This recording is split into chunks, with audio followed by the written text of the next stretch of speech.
los 10 mandamientos, o las tablas de la ley, o el decálogo, en donde están los mandamientos, que es el fundamento de lo que se llama hoy en el Nuevo Testamento la palabra de Dios.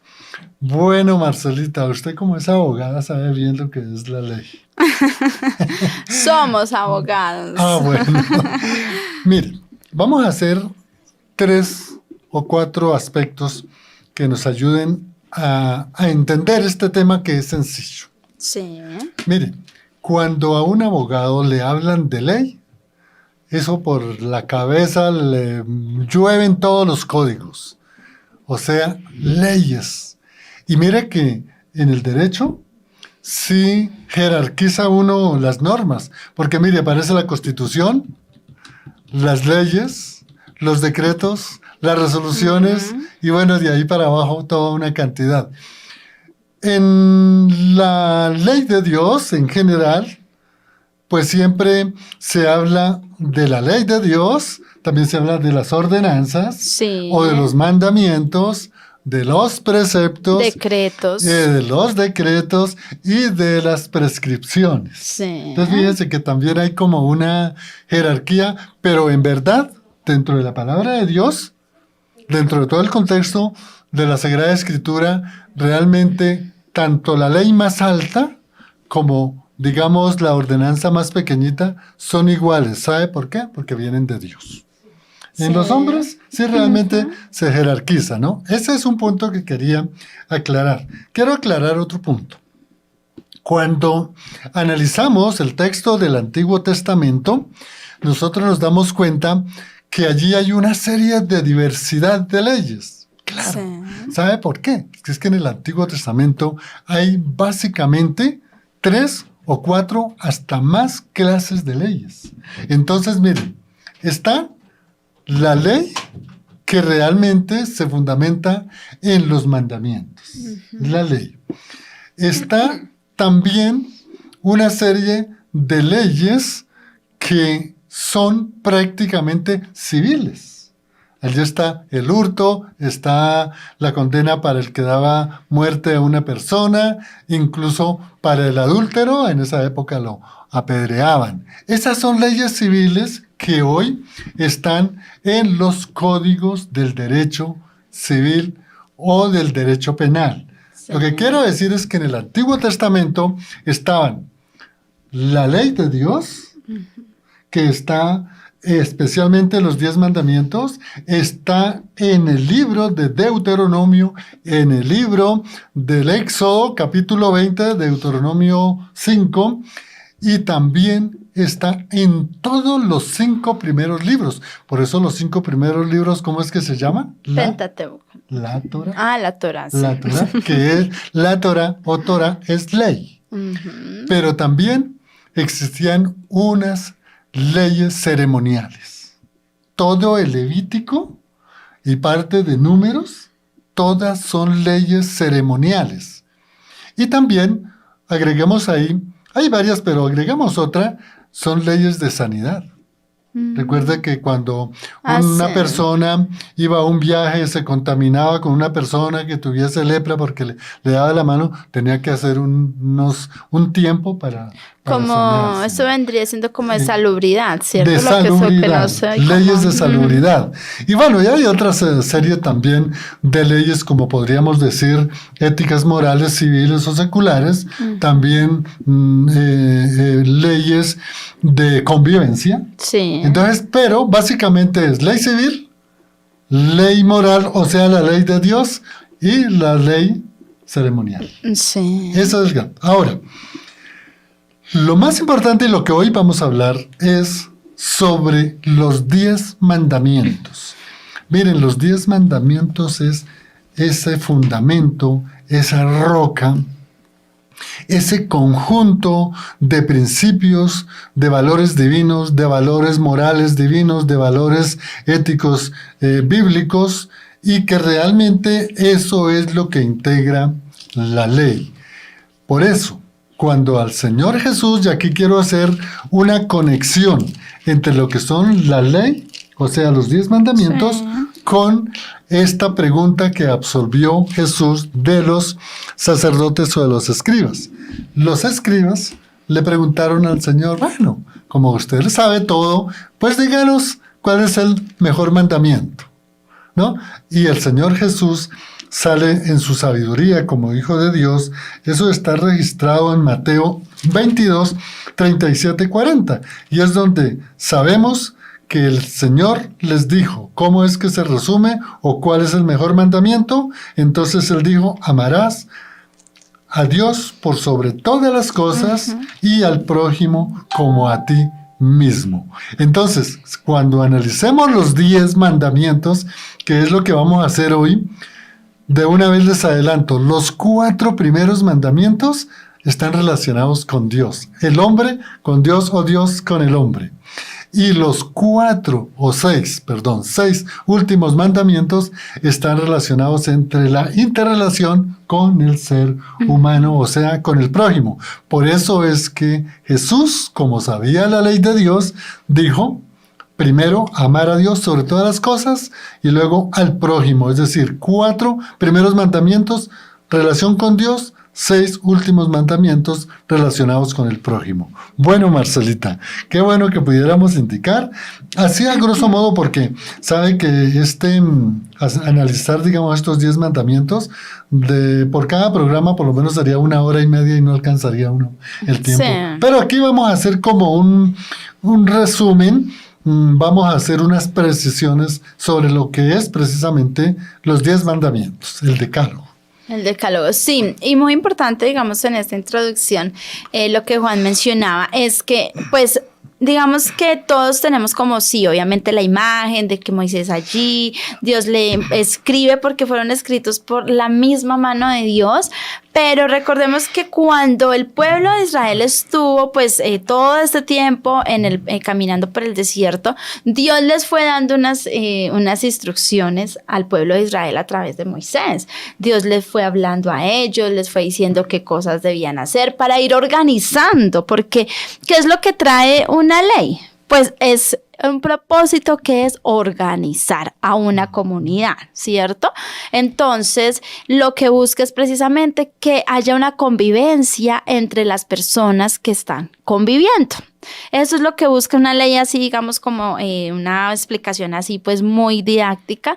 Entonces, Dios le da esta ley, o sea, la escribe porque ya era algo principal. Por todo lo que decía Juan, todo lo que dijo Juan es muy importante, porque sí, son los 10 mandamientos, pero había un montón de normas, como lo decía él, de esa ley ceremonial, de salubridad y todo eso que Dios les ordenó a ellos, pero mira qué importante eso, porque Dios los llevó como a esa convivencia entre ellos. Bueno, ustedes van a hacer esto, esto y esto, pero ya en esos mandamientos, en lo que tiene que ver en la relación directamente de ellos con Dios, pues Dios les da estos mandamientos que además, como decía, fueron escritos por su misma mano. Yo creo, o sea, sí que recordemos que lo analizábamos en el anterior programa del becerro de oro, pues, o sea, tal fue el celo y el dolor de Moisés de ver el pueblo, o sea, pues porque él estuvo 40 días allí en el monte Sinaí, en lo más alto del monte Sinaí, y ver toda la gloria, la magnificencia de Dios manifiesta allí, lo que se dio, el llevar en sus manos las tablas escritas de la misma mano del Dios vivo y ver todas estas cosas, pues es donde uno dice, Dios mío, o sea, de verdad que es hasta con razón lo que es la reacción de Moisés. Entonces vemos acá estos 10 mandamientos que ustedes pueden ver allí, leer en el capítulo 20 del libro de Éxodo. Todos estos mandamientos que es son esas normas ya principales, porque como decía, ya habían un montón de normas que Dios les había dado a todo el pueblo de Israel, incluyendo los extranjeros que habían salido de Egipto y que estaban con el pueblo de Israel. Ya Dios les había ido dando unas normas a todos, pero ya vienen estos 10 mandamientos, que es, mejor dicho, o sea, lo que Dios nos dice para poder tener esa relación de amar, ese amor hacia Dios. Por eso Jesús, cuando dijo, se reduce a uno solo, amar a Dios. Si amamos a Dios, amamos y queremos obedecerle. Y obedecerle implica, pues, entonces poner en práctica esto que vamos a leer de estos 10 mandamientos que Dios nos da, que Dios nos envió a través de Moisés allí en el monte Sinaí. Entonces, pues tú me dirás, Juan, si los empezamos a leer, tú empiezas, bueno, no sé, tú me dirás, quería como complementar un poquito a lo que tú habías mencionado. Sí, ¿no? Y está muy bien esa complementación en la parte introductiva. Pues a ver, bueno, para que haya igualdad de género, entonces yo leo uno y tú lees el otro. Vamos listo. a leer el primer mandamiento. Eso es Éxodo 20, Éxodo 20, y ubíquense en el versículo 3. El texto dice, no tendrás otros dioses delante de mí. Sí. No tendrás otros dioses delante de mí. ¿Qué nos enseña básicamente este texto? Aquí nace una corriente bíblica que es el monoteísmo. El monoteísmo nace, o este mandamiento es para derribar todo ese politeísmo que había. Sí. En Egipto, imagínense la cantidad de dioses, Isis, Horus, bueno, cantidad de dioses. Entonces, este mandamiento es claro en donde dice, Dios solamente hay un solo Dios y ese Dios verdadero es lo que se llama con el yo soy. Ese es primero el monoteísmo, que solamente es creer en un solo Dios. Y esto es muy importante en el Éxodo. Ahora, hay algo muy importante dentro del monoteísmo cristiano, es que el único Dios verdadero es el Dios de la creación. Sí. De toda la creación, incluyendo la humanidad. Segundo, es el único Dios divino. Por eso son las 3 veces, santo, santo, santo.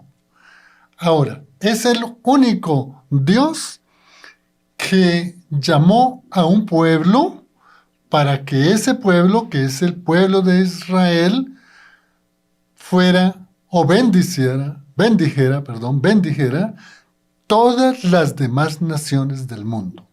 Entonces, mire que ahí tenemos el monoteísmo, un solo Dios, tenemos la divinidad de Dios que está en su naturaleza, todo lo puede, todo lo sabe, está en todos los lugares, es un Dios de amor, es un Dios de misericordia, es un Dios santo, santo, santo. Y como último, es un Dios que cumple todas las promesas que están en las Sagradas Escrituras. Eso quería resaltar de ese primer mandamiento. Es decir, no tendrás otros dioses delante de mí. Sí, y bueno, yo voy con el segundo. O los dos con el mismo. Pues si hay algo para agregar, claro, listo. Sería interesante. Sí, no, acá digamos que es importantísimo esto para complementar a lo que Juan estaba diciendo, es que, ¿qué pasa? Que Dios sabe que el hombre va a estar siempre en busca de un Dios, de un ser supremo. Por eso hay muchas corrientes, ¿cierto? Hay muchas en la actualidad, es que esto ha sido desde la misma caída, que el hombre ha estado buscando dioses. A veces hay personas, por eso hay corrientes que dicen, está llevando al hombre a ser un dios de sí mismo, ¿cierto? Entonces vemos a las personas o adorando una deidad, cualquiera sea, hasta el panteísmo, hay un montón de corrientes, o el mismo Dios le dice, no es que usted es el Dios de sí mismo. Usted cuando le dicen, no es que usted no tiene que hacerle caso a nadie más, usted puede hacer lo que quiera hacer, es mi cuerpo, mi decisión.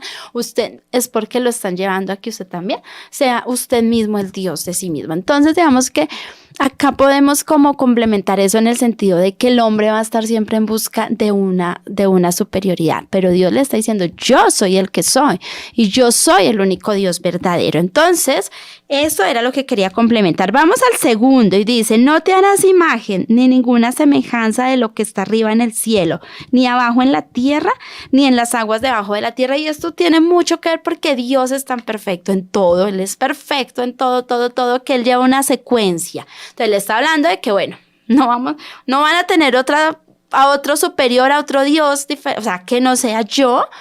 Pero también como sabe precisamente que a veces tendemos, pues mira lo que pasó con el pueblo. Hizo una imagen de un dios, que fue el becerro de oro. Lo que salga. Puede haber salido una paloma, puede haber salido un caballo, lo que fuera, un pez, lo que saliera. Entonces, también Dios está llegando acá, hasta haciendo el llamado de que no podemos hacer una imagen de Dios. ¿Por qué? Porque nuestra mente es finita, porque nuestra mente siempre va a sacar lo peor. Entonces, Dios acá está diciendo, ojo con la idolatría, ¿sí? ¿Por qué? Porque dice, no te harás. Es decir, no vas a hacer, es una acción de hacer, ¿cierto? Digo yo. Sí. De construir Perfecto. un ídolo. Ujú. ¿Cierto? Entonces acá hay una acción, o sea, me acordé que Juan que día estaba hablando de los verbos, entonces acá hay una acción, es decir, que usted mismo va a labrar, va a hacer algo, ¿sí? Entonces yo creo que acá podemos diferenciar, uno, el Dios que ya está en la imaginación, ¿cierto?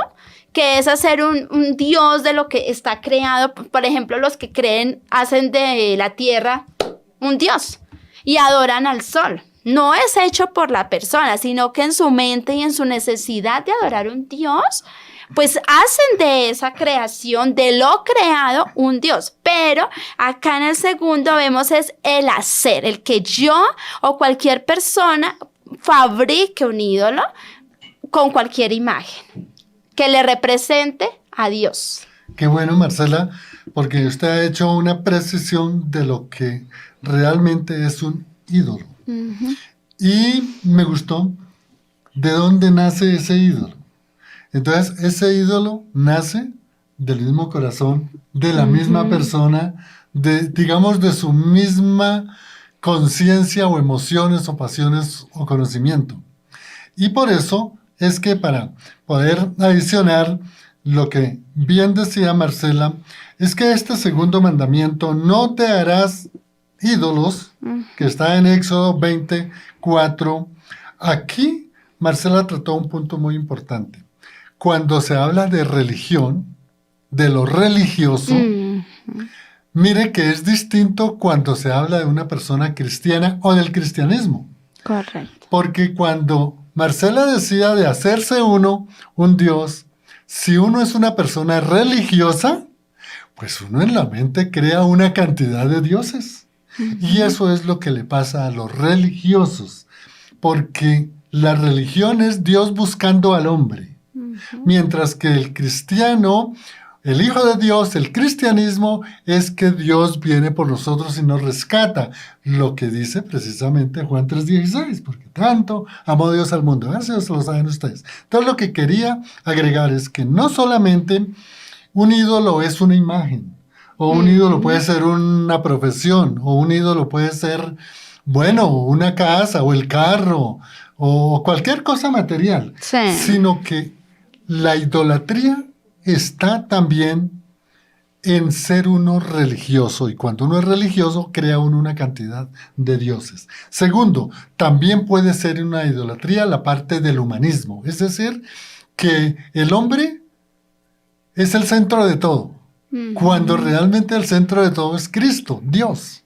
Ahí, si uno no tiene a Dios en el centro o a Cristo en el centro de nuestra vida, nosotros caemos en un humanismo. Pero también la parte de la ciencia. Mire cuánta ciencia ha habido. Y no es que esté mal. Bendito sea Dios por esas personas que Dios ha utilizado. Pero un científico debería reconocer, como muchos lo han hecho, en que realmente si ellos descubrieron algo grande para la salud, para las tecnologías, para la convivencia, para un mejor modo de vida, deberían decir gracias a esta profesión que como ciencia Dios me la dio. Entonces muchos se encierran en la ciencia y es donde cae precisamente en un ateísmo tremendo. Y esa es una clase de, digamos, de ídolos. También está, aquí hay unas cositas que desde luego tengo que aclarar, la pastolatría.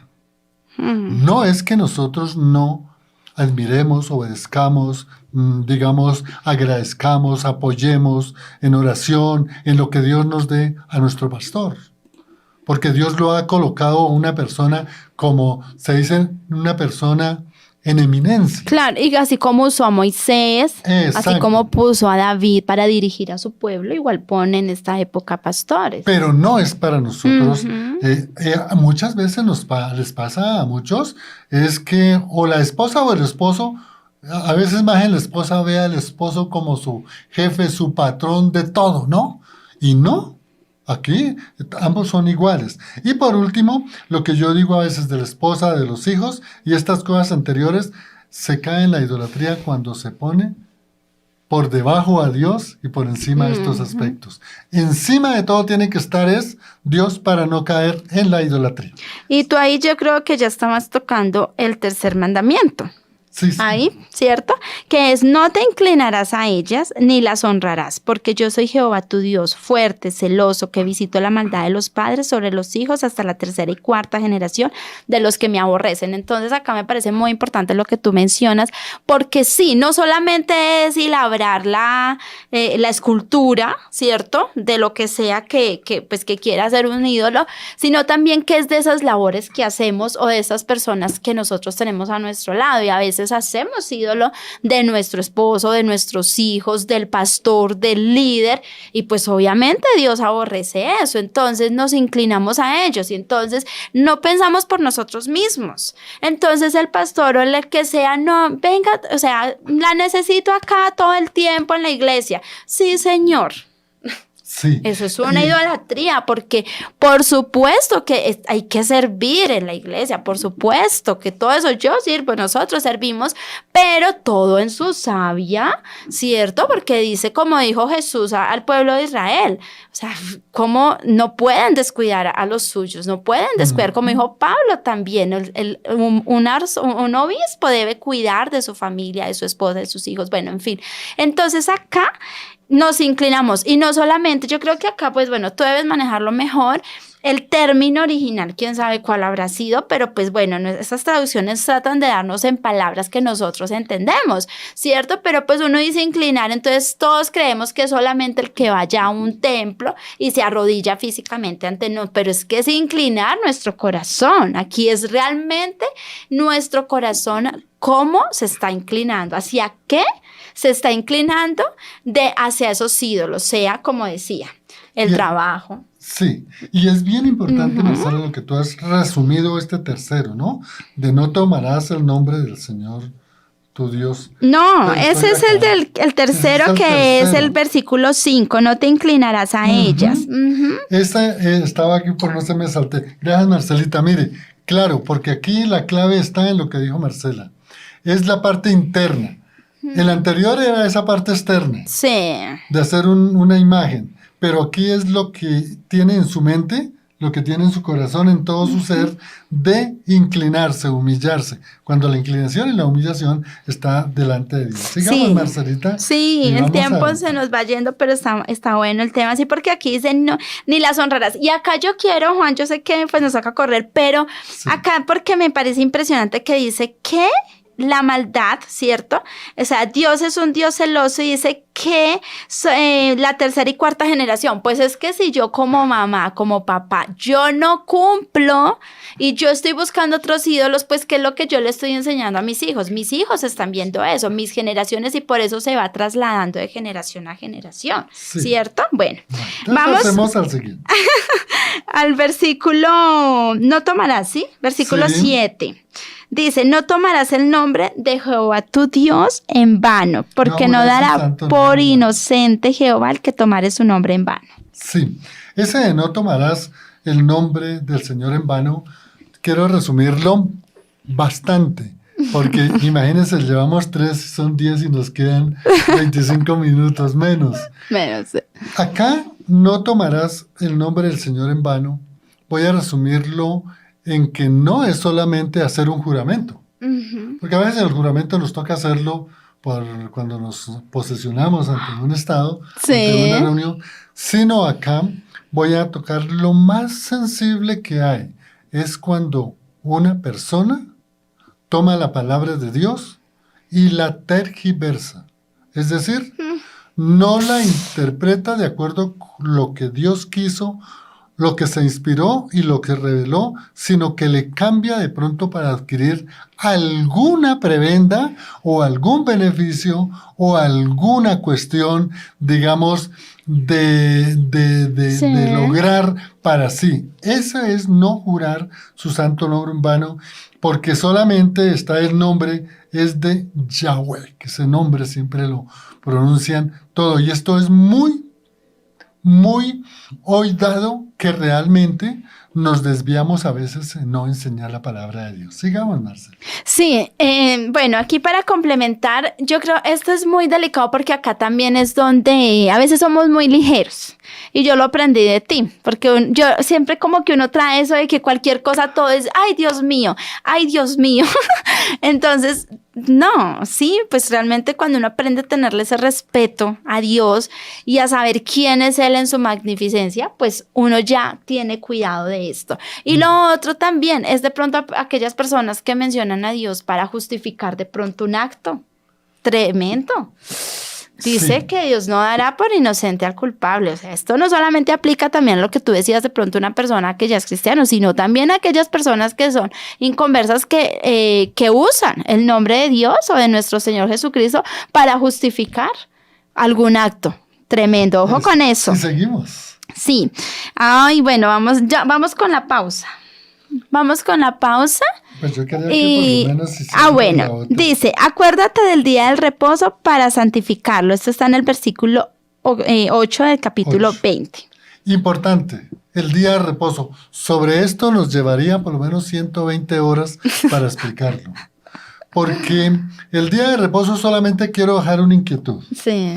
Cuando el Señor estuvo creando, habló primero, segundo, sexto y séptimo día. Ujú. No habló de domingo, lunes, martes, miércoles, jueves, Ok. porque en ese entonces no existían los calendarios. Sí, perfecto. Lo que se habló acá en este mandamiento es que trabajaría 6 días y un día lo dedicaría al reposo. Sí. El término que aparece en hebreo en el Antiguo Testamento, Shabbat, significa reposo. No sábado. Pues reposo, no sábado. Ok. Porque lo que significa sábado, amigo oyente, entienda bien esta parte, sábado indica es Saturno. Ah, ok. Saturno. Entonces, en hebreo esta es reposo, de tal manera que por eso digo yo nos llevaría muchas horas para explicar que lo más importante no es que sea el sábado el día de reposo, puede ser cualquier día, como nosotros los cristianos lo hacemos el domingo, Sí. pero lo más importante es que le dediquemos un día al Señor, pero dentro del cristianismo, hoy, todos los días es para dedicarle al Señor y tener un día, séptimo día, para reposar. Yo le decía a Marcelita, está muy largo, ella también me decía, eso es como para hacer un programa por cada uno de los mandamientos. Pero estamos haciendo un esbozo, después miraremos si hacemos esa precisión. El quinto, honrará a tu padre y a tu madre. Y este realmente me fascina a mí mucho. Yo le doy gracias a Dios que a pesar de que mi mamita murió muy jovencita en los años que ella vivió, que yo era todavía muy peladito, yo hacía reír a mi mamá y le llevaba cositas que a ella le gustaba. A mi papá, no sé, no me puso a estudiar a todos mis 9 hermanos y a mí me dejó en el campo, pero yo recuerdo de mi papá y tengo en mi corazón todo lo que él hizo por mí y lo imito porque era un hombre de mucho trabajo. De tal manera que esto es lo más importante, amigo, nosotros honrar a nuestro padre y a nuestra madre. Si nosotros los honramos, es decir, no importa lo que haya sido ellos con nosotros, no importa que no nos hayan dado estudio, no importa que nos hayan castigado, no importa que nos hayan hecho cosas que no gustan, que hoy ya por las leyes del derecho de los niños y de las niñas y de los adolescentes ya no se permite, no importa, pero yo de mi padre tengo los más grandes recuerdos y Marcelita sabe cuánto recuerdo yo a mi papá con sus dichos, con sus cosas, y yo me gozo y le doy la gloria a Dios por un padre que a pesar de haber sido un campesino, me crió a mí en orden y en temor a Dios. Todo esto, el quinto, honrar a tu padre y a tu madre. Reitero, no importa lo que hayan sido ellos con nosotros como hijos, Dios nos recompensará. Por ejemplo, yo a mí me recompensa mucho con mis hijas, con mis hijos y con mi esposa. Bueno, sí, en también mucho tema que abordar ahí, igual también en Efesios capítulo 6, versículo 2, lo menciona el apóstol Pablo también de la importancia de este mandamiento, que además es un mandamiento con promesa, ¿no? Sí. Que nos dice, y mucho que abordar respecto a este tema también. Bueno, vamos porque como Juan nos lleva acá, mejor dicho, a quinta. Es que como usted caminando en la calle siempre me gana los maratones, quiero ganarle acá. Entonces vamos con el siguiente, el sexto, ¿cierto? El sexto. Es no matarás.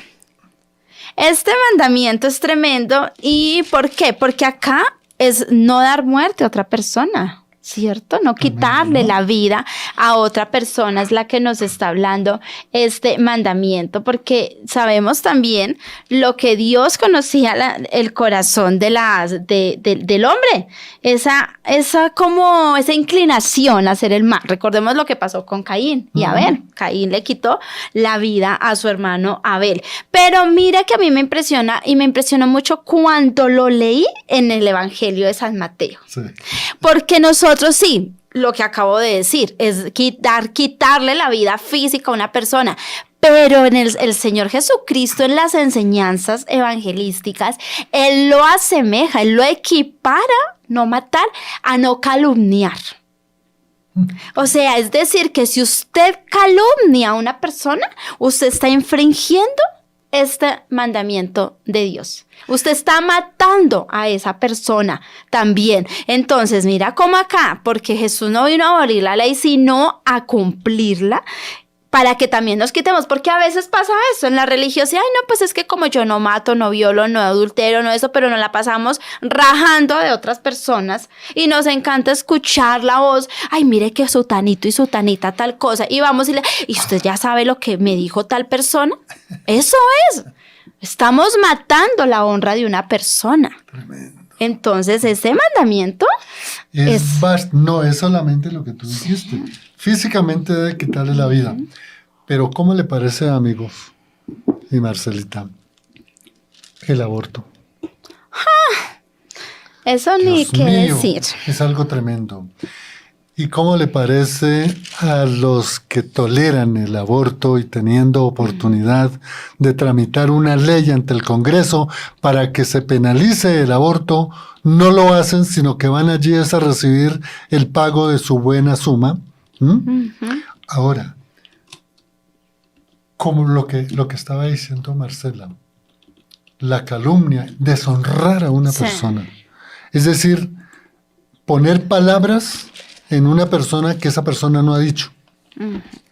Y es algo tremendo ya para cerrar, porque queremos, es lo que indica Mateo 5, 21, 22. Sí, y sabe que esto me confrontó mucho esta mañana cuando estaba mirando. Dice Mateo 5, 21, 22. No leo el versículo. Dice: Jesús dijo que incluso la ira es una violación del sexto mandamiento, o sea, el de matar. La ira. La sola ira.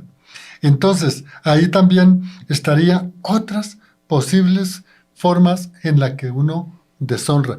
Digámoslo, dentro del núcleo familiar, cuando uno deshonra a su esposa.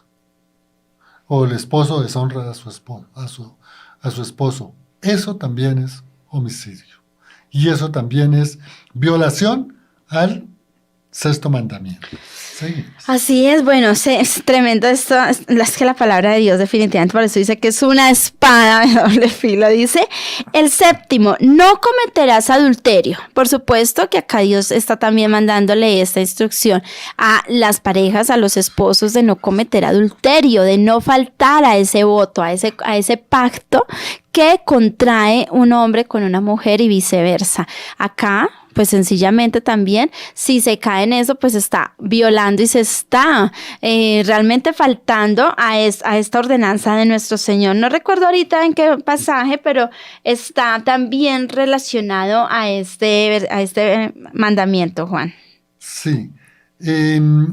Esta parte, digamos, de lo que es no cometerás adulterio, está fundamentado en que esposo y esposa, no es que hagan un contrato y firmen un contrato y que si un día amaneció de malas pulgas uno de los dos, entonces chao. No, está precisamente en que el matrimonio es un pacto delante de Dios. Sí, Señor. No es solamente de la pareja. Y tal vez, no sé, Marcelita, si a lo que tú te referías está en lo que es Génesis 2:24, donde dice, Dios creó al esposo y a la esposa para que fueran una sola carne. Y si es una sola carne no se pueden separar. Pero también en Mateo 19:16, lo que dijo Jesús es algo sorprendente y esto me hizo reflexionar cuando estábamos nosotros con Marcelita en crisis. Lo que Dios ha unido, ningún hombre lo puede separar. De tal manera que si yo me casé con Marcelita, a pesar de los inconvenientes de las cosas, no podemos separarnos. No es porque, cualquier circunstancia, no. Lo que Dios ha unido no lo puede separar al hombre, porque lo que Dios creó y unió al hombre y a la mujer es una sola carne, un solo ser.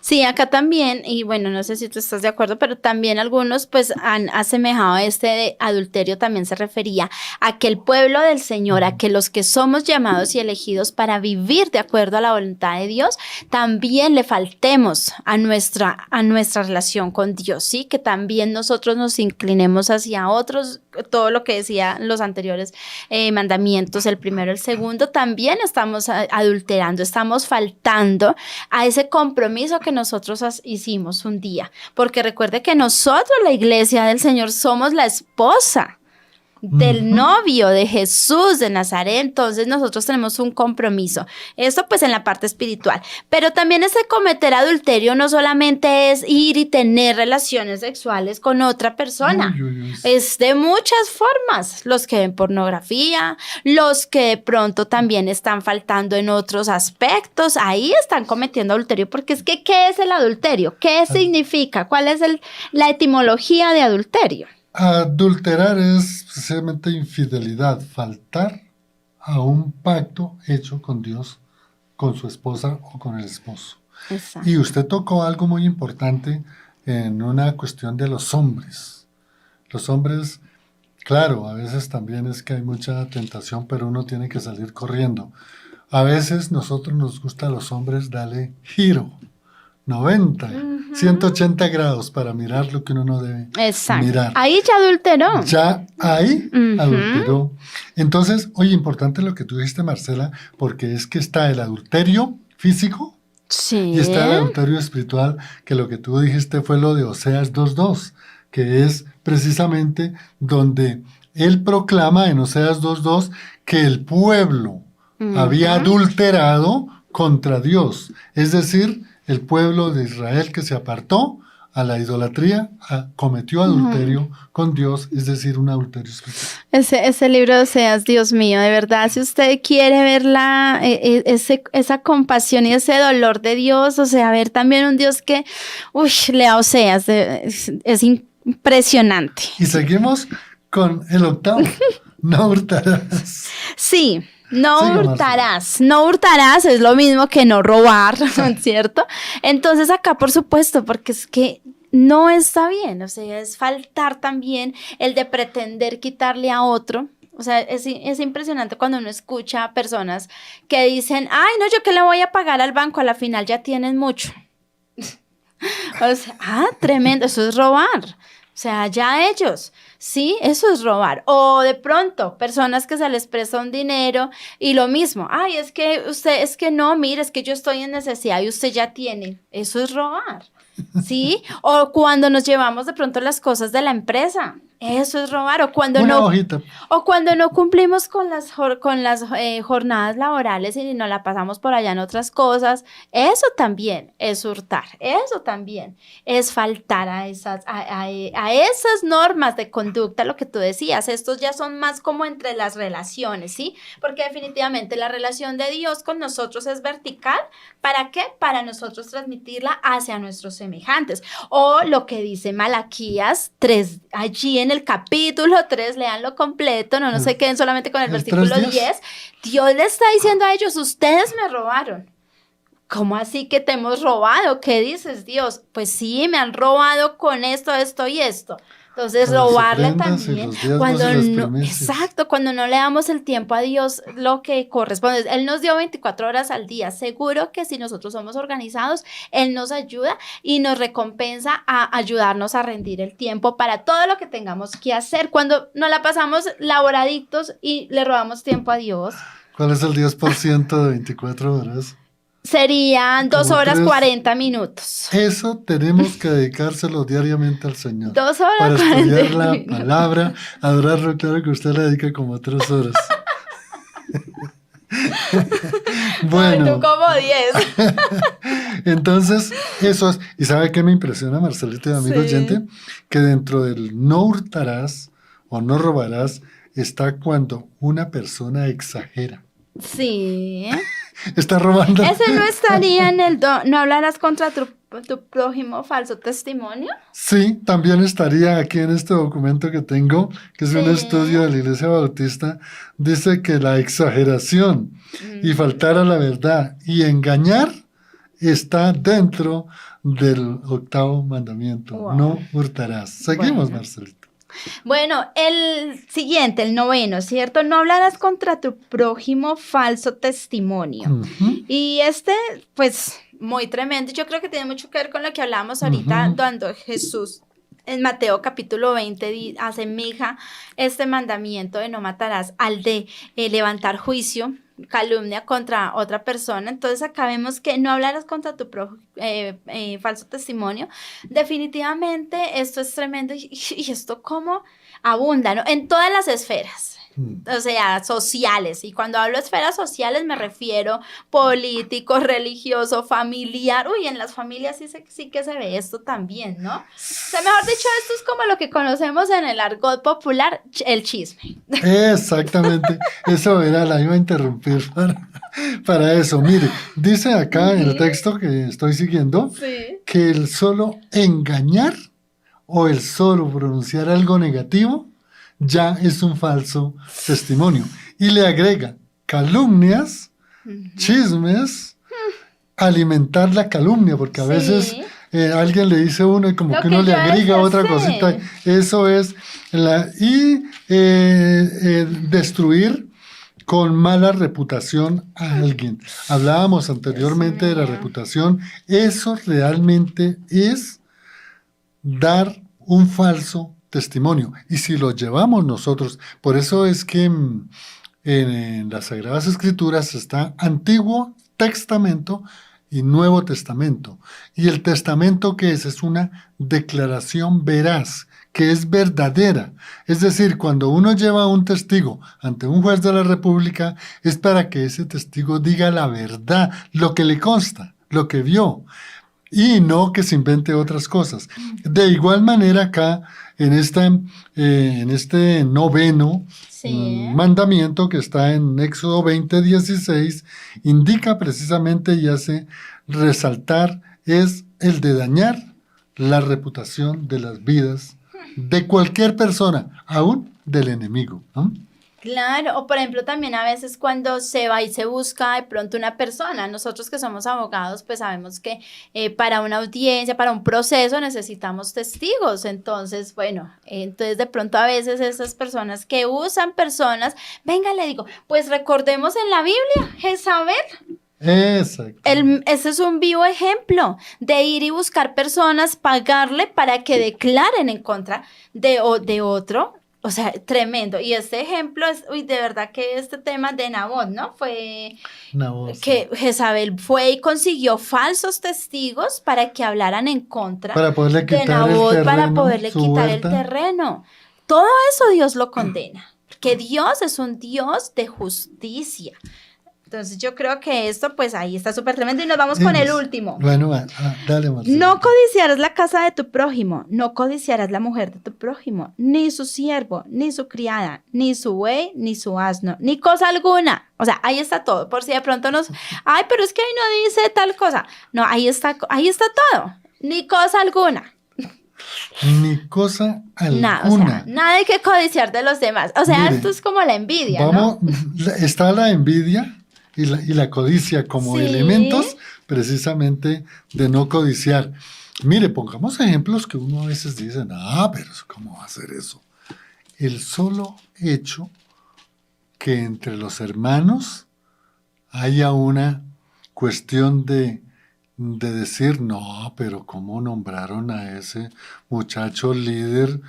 Yo llevo 30 años y él lleva 5 años y lo nombraron líder. Eso es una codicia. Esa es una codicia. O decir o pensar por la mente, ¿no? Pero ¿cómo así que este señor mundano le dieron el mejor cargo y le dieron la gerencia o le dieron el liderazgo y yo qué? Eso es realmente una codicia. Sí. O vayamos a otra cosa de pronto mucho más es simple, es cuando a veces pues a una persona que Dios lo ha llenado de sabiduría, que no tiene ninguna, digamos, formación, digamos, de título, y se encuentran con uno que tiene título, y el que no tiene título habla y con propiedad, y el otro que tiene los títulos y no sabe defenderse, lo descalifica. Es que usted no ha estudiado, es que yo sí tengo mis títulos, y yo sí fui el líder, y yo hice esto, y estuve en tal parte. Eso también es codiciar. Sí, yo creo que, o sea, y yo creo que en algún momento alguno hemos sentido eso, de pronto, ay, mire, yo no tengo, de pronto, las cosas materiales, que de pronto no, yo quisiera el celular de la manzanita, pero bueno, tengo ¿sí? Ay, pero de pronto es el corazón, porque es que Dios juzga es el corazón, realmente con qué sentimiento tú estás deseando lo otro que tiene esa persona, ¿sí? Entonces acá es muy importante y en algún momento todo nos ha pasado con algo, o sea, puede ser con un título o con una posición o con un nombramiento de un cargo, o sea, en algún momento, ¿sí? Porque pues esa es nuestra naturaleza pecaminosa y si usted de pronto dice, no, yo estoy pasando por todo esto, yo creo que aquí ya vamos a aplicaciones, Sí. Pues es decirle al Señor, todos los días decirle a Dios, ayúdame Señor, me falta. O sea, en estos mandamientos de pronto no los había entendido de esta manera, me he tranquilizado en eso, de pronto sí soy de los hombres que que miro, o las mujeres, porque también obviamente las mujeres nos pasa, o de pronto cierto, de que sí, entonces mirar eso, o de pronto mirar que usted está de pronto deseando de otra persona, si está de pronto vive inconforme, anhelando de pronto, ese lugar o eso, pero mire, ellos se la pasan viajando y yo acá, mejor dicho, o sea, escasamente salgo ¿sí? Entonces es mirar y pedirle mucho al Señor que nos ayude, porque Él nos ayuda, porque para eso nuestro Señor también dejó al Espíritu Santo, porque Él es el que nos ayuda, nosotros no somos perfectos y obviamente muchas veces violamos estos mandamientos y seguimos en algunas cosas fallando porque seremos producto terminado hasta que estemos en la presencia de Dios. Así es, Marcelita.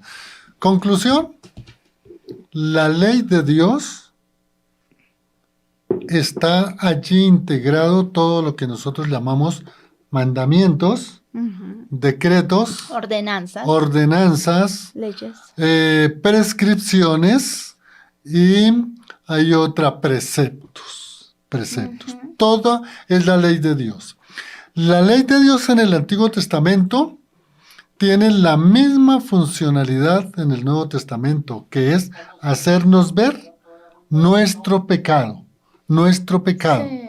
Es decir, hoy la ley nos hace ver cómo nuestra naturaleza pecaminosa nos lleva a cometer cualquiera de estos mandamientos, violar estos mandamientos. La ley de Dios nos hace ver cuáles son las cosas que agradan a Dios y cuáles son las cosas que no agradan a Dios. La ley de Dios es el ayo, es el que nos acompaña. Lo que dijo Marcelita ahorita, el Espíritu Santo que nos guía y nos da discernimiento y nos ilumina para entender lo que agrada a Dios y lo que no agrada a Dios. Se nos ha agotado el tiempo y tengo yo acá dos participaciones. Cordial saludo, Alberto Garay, allá en los Estados Unidos, mi querido hermano, gracias por escucharnos. Y agradecemos también a Luna, el nombre es en Inglaterra, ¿cómo es que se llama? Raúl Luna. Raúl Luna, gracias porque estos programas también los está repitiendo por su emisora online y los que tengo yo en mi canal, Juan de Jesús Sánchez. Estas son las personas en YouTube. ¿Hay alguna persona en WhatsApp? Sí, tenemos en YouTube a Luz Bolaños también, que nos está reportando sintonía desde Napoima, Cundinamarca. Muy bonito. Tenemos en WhatsApp a Juan Ardila, dice que nos escuchaba antes, pero que bueno, ya por acá sabe que estamos en Fuego, así que gracias Juan y bienvenido, por supuesto, a Fuego AM 1130, la emisora precisamente que nos conecta a través de todo su contenido con el cielo. Tenemos también a Mónica Dueñas Gómez, Susi, a Giomar Guerra, a todos los que están allí en Facebook. No tenemos comentarios, pero sí hay bastantes también allí que están en sintonía del impulso. Y agradecemos a ustedes su sintonía. Vuelvan a mirar este contenido, a escucharlo, pero más que eso, que esta charla sea una reflexión para animarnos a estudiar puntualmente los mandamientos. Busquen documentos sobre los 10 mandamientos. Hay cantidad de enseñanzas y cantidad de literatura. Agradecemos a Tanis en el Control Master y a usted, amigo, por su participación. Y Marcelita también quiere hablar. Sí, quería decir que estos mandamientos no los cumplimos por religiosidad, sino por amor a Dios. Y me encanta bueno. Filipenses capítulo 2, versículo 12 dice: esfuércense por demostrar los resultados de su salvación, obedeciendo a Dios con profunda reverencia y temor. Qué bueno. Fruto del Espíritu Santo, Gálatas 5, 21, 22. Esas 9 ramas que es lo que prueban lo que es un verdadero creyente. Bendiciones, hasta otra oportunidad. Que el Señor los guarde.